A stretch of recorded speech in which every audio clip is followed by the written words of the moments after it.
Bengali welfare society द्वारा धनबाद में संगीत में प्रतिभा खोज कार्यक्रम का आयोजन किया गया। कार्यक्रम धनबाद के सीएमपीएफ दुर्गा मंदिर परिसर में आयोजित हुआ, जिसमें जिले भर के बांग्ला भाषी प्रतिभागियों ने बढ़ चढ़कर हिस्सा लिया। वहीं कार्यक्रम में मुख्य अतिथि के रूप में कोलकाता हाईकोर्ट के जज आलोक राज चौधरी मौजूद रहे। उन्होंने न सिर्फ बच्चों का उत्साहवर्धन किया है, बल्कि इस प्रयास की सराहना भी की है। उन्होंने कहा कि इस तरह के कार्यक्रम बच्चों की छुपी प्रतिभा को सामने लाने में मददगार साबित होता है। वहीं आयोजक गोपाल चैटर्जी ने कहा कि बंगाली वेलफेयर सोसाइटी का उद्देश्य है कि समाज में छिपी कला और संगीत की प्रतिभा को सही मंच मिले और उन्हें निखारने का अवसर प्राप्त हो।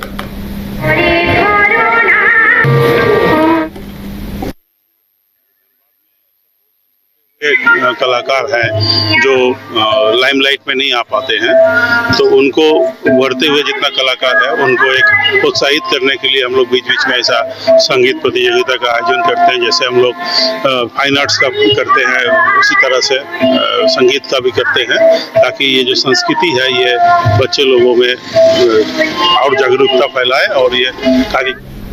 बोकारो के सेक्टर 5 हटिया में दुकानदारों और बोकारो स्टील प्लांट प्रबंधन के बीच विवाद चल रहा है। दुकानदार हटिया को सप्ताह में 3 दिन के बजाय 5 दिन लगाने की मांग कर रहे हैं। उनका कहना है कि वे महीने भर का पैसा देते हैं, इसलिए हटिया 5 दिन लगनी चाहिए। दुकानदारों ने कांग्रेस विधायक श्वेता सिंह से मिलकर अपनी मांग रखी है।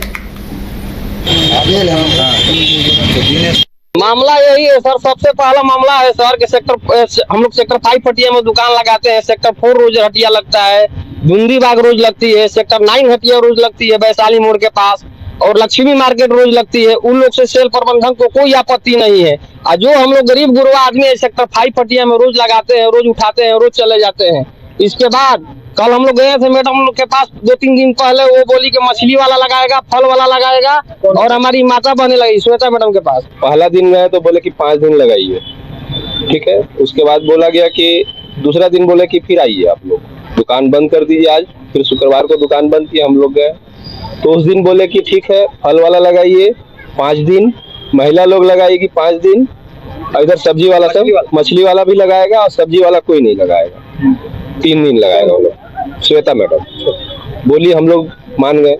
अब कल हम लोग दुकान लगाए, कल हटिया था, कल दुकान लगाए। शाम को ठेकेदार आया, बोलता है कि आप लोग को कल दुकान लगाना नहीं है, आप लोग को सिर्फ 3 दिन दुकान लगाना है हटिया के। अब फल सर हम कल 5 पेटी फेंके हैं सर, फल सड़ा हुआ आम।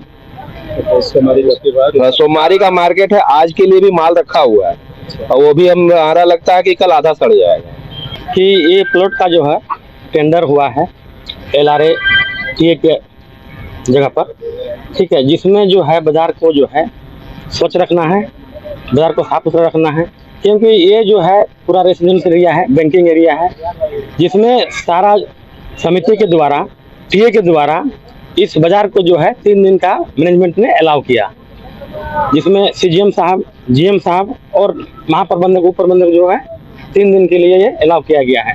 3 दिन का समय है, सोमवार, बुधवार और शनिवार।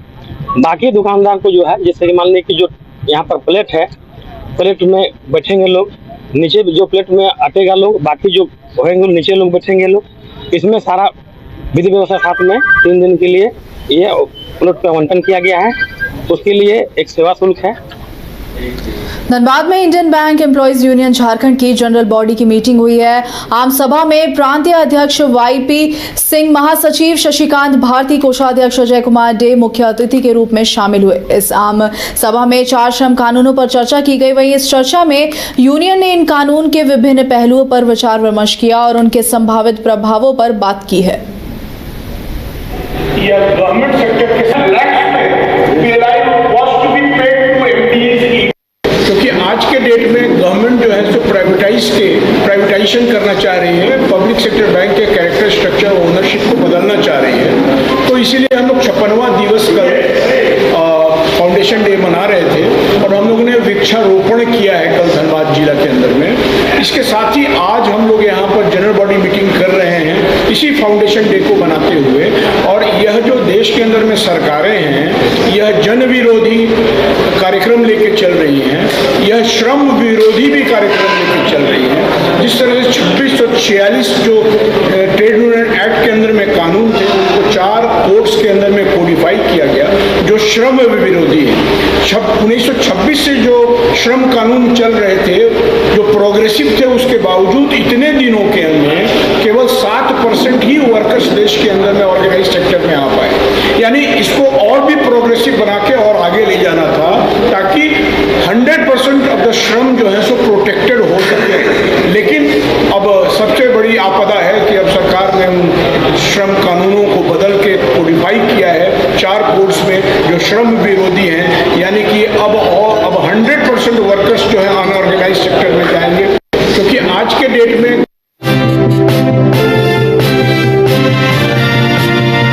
झारखंड के गिरिडीह जिले के धनवार प्रखंड में भारी बारिश के चलते एक गरीब परिवार का मिट्टी का घर ढह गया।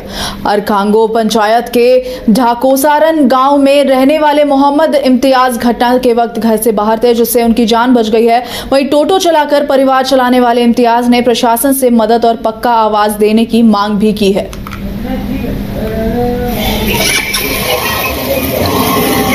निकाल दिया है, बाहर में रहते हैं, मेरा घर बैठ गया है। सही है, मकान दे देते हैं तो बड़ी मेहरबानी होती। तो आवास आपको नहीं मिला हुआ? हमको आवास नहीं मिला हुआ, मिला है पत्नी को, जो बेटा बहू लेकर रहता है उधर में। वो भी 20 साल से पूरा जान भी करता है गाँव का आदमी। मतलब हम टोटो चलाते हैं, कमा के खाते हैं। क्या नाम है आपका? एक तरफ झारखंड सरकार हर साल शिक्षा व्यवस्था को बेहतर बनाने के लिए करोड़ों रुपए खर्च करने का दावा करती है, तो वहीं दूसरी तरफ धनबाद के एक स्कूल की बदहाली की तस्वीर इन सारे दावों की पोल खोलती हुई नजर आ रही है। झारखंड के धनबाद में एक ऐसा स्कूल है जहां छात्र अपना जान दांव पर लगाकर भविष्य गढ़ने स्कूल तो जाते हैं, लेकिन सरकार और प्रशासन शायद किसी हादसे का इंतजार कर रहे हैं। अब हम यह बात कह रहे हैं धनबाद के राजकीय डीएवी उच्च विद्यालय टासरा की, जिसके जर्जर भवन, छत से टपकता हुआ पानी, टूटी हुई छज्जी और दीवारों का साथ छोड़ता प्लास्टर इसकी पहचान बन चुकी है। जरा देखिए इन तस्वीरों को। स्कूल की जर्जर भवन, छत से टपकता हुआ पानी, टूटे हुए छज्जे और दीवारों का साथ छोड़ता प्लास्टर। बदहाली की ये तस्वीरें धनबाद जिले के राजकीय डीएवी उच्च विद्यालय टासरा की हैं, जो झारखंड सरकार की उदासीनता को दर्शाती है। यहाँ बच्चे पढ़ने तो आते हैं, लेकिन अपनी जान हथेली पर लेकर आते हैं। कई कक्षाओं के छज्जे टूटे हैं तो कई कक्षाओं से पानी टपकता है। हालात ये हैं कि कभी भी प्लास्टर का कोई बड़ा सा टुकड़ा किसी के सर पे गिर सकता है। मिड डे मील के लिए आया राशन भी बारिश होने पर पानी टपकने से भीग कर बर्बाद हो जाता है। छात्रों की माने तो बारिश होने से छत और दीवार पूरी तरह से भीग जाता है और पढ़ाई तो प्रभावित होती ही है, करंट भी लगने का डर बना रहता है। स्कूल में पढ़ने वाले छात्रों को पीने का साफ पानी तक नसीब नहीं हो पाता। हालात बद से बदतर हैं, बच्चे दूषित पानी पीने को मजबूर हैं। अब जरा सुनिए कि स्कूल में पढ़ रहे नौनिहाल बच्चे क्या कुछ कह रहे हैं। पानी गंदा आता है और एक बार मेरी दोस्त खाना खा रही थी, उसमें पिल्लू निकला था। और स्कूल कैसा है? और हम लोग क्लास में 5 क्लास में तो खिड़की टूटा हुआ है हम लोग का। पानी चूता है बरसात में? हाँ। तो पानी जब चूता कहाँ पड़ता है? कैसे क्लास में। और बहुत के पानी के चक्कर में पिछल जाता है और गिर जाता है। कौन क्लास में पढ़ते हैं? 5। क्या नाम है? जोशी भूमिका बेन नरेंद्र भाई। बड़ी मुश्किल होती है पढ़ाई करने में। बस स्कूल चूता है? हाँ, पानी चूता है क्लास से। तो बरसात आता होगा तो कहाँ बैठते होंगे पढ़ाई के लिए? बेंच घिस कर बैठना पड़ता है। क्या दिक्कत होता है? दीवार से पानी चूता है तो पानी के कारण क्लास में पूरा किच किच हो जाता है और जो दीवार भीगा वहाँ से करंट आता है। स्कूल में करंट भी आता है? हाँ, दीवार से। कौन सा स्कूल है? DAV Tasra high school. डर लगता है कि नहीं पढ़ाई? हाँ, डर तो लगता है। मास्टर 9 सर है और 4 मैम है। कौन सा क्लास में? 7th। जिले में कुल 170 सरकारी स्कूल हैं, जिनमें से दर्जन भर स्कूलों का हाल बदहाल है। कुछ स्कूलों में तो बारिश की वजह से पढ़ाई बाधित हो जाती है, स्कूलों में छुट्टी कर दी जाती है, तो कई स्कूलों में जर्जर भवनों के कारण कक्षाओं को मिलाकर पढ़ाई करवाई जाती है। जो 1-2 कमरे अच्छे होते हैं, उसी में सभी कक्षाओं के बच्चों को बिठा दिया जाता है, और इसकी तस्वीर ना तो सरकार को दिखाई देती है और ना ही यहाँ बैठे अधिकारियों को।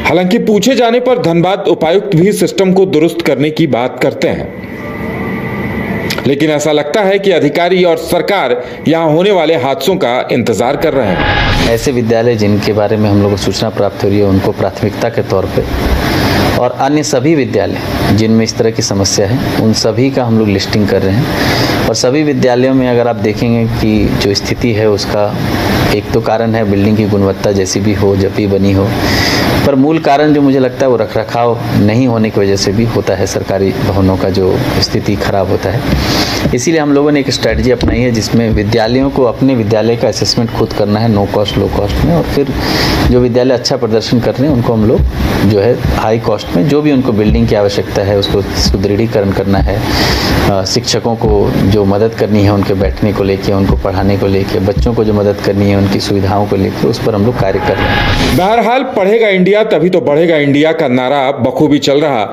लेकिन ऐसे स्कूलों में अगर छात्र पढ़ेंगे तो फिर वो कैसे आगे बढ़ेंगे? बारिश के दिनों में जान हथेली पर लेकर बच्चों का स्कूल आना कहीं न कहीं सोचने पर मजबूर करता है। अब देखने वाली बात यह होगी कि यह व्यवस्था कब बदलती है और अगर हादसा होता भी है तो जिम्मेदार कौन होगा।